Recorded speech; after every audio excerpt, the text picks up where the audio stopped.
Let's add one more, that is the distribution plot. We can pick it from here. So let's just extend this sheet, drop this in our sheet, and what do we want as the point? Well, we want the ID to be our point, and the y-axis, let's make it the neighborhood, okay? And x-axis, let's make it the average price.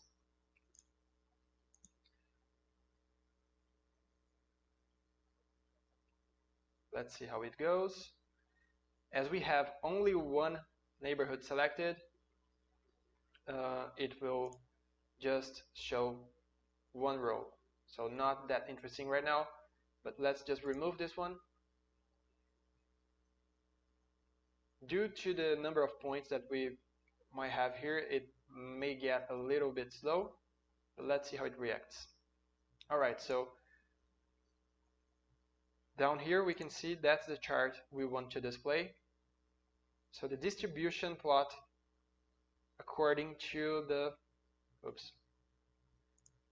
listings for each neighborhood.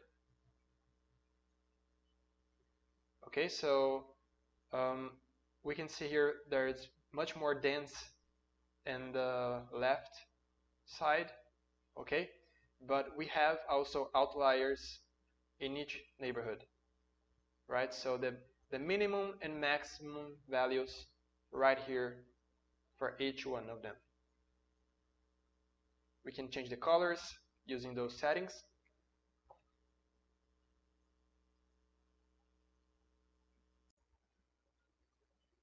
So going back to the edit mode,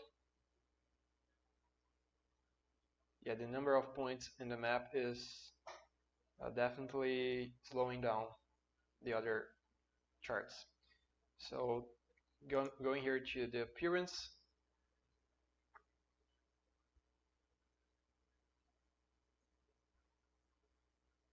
so we have colors,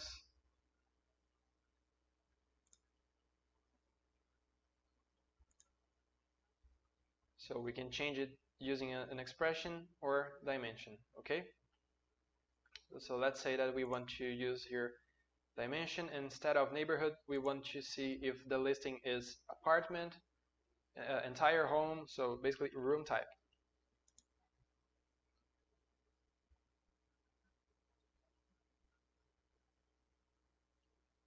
Okay. So from here we can see that the most expensive listing in Astoria, it is a private room because it's blue, right? Okay, so now we have a very nice set of charts. Let's make it more visual, and it's very slow right now because of the number of points that we have in the map. Let's now make it more visual and more beautiful, okay?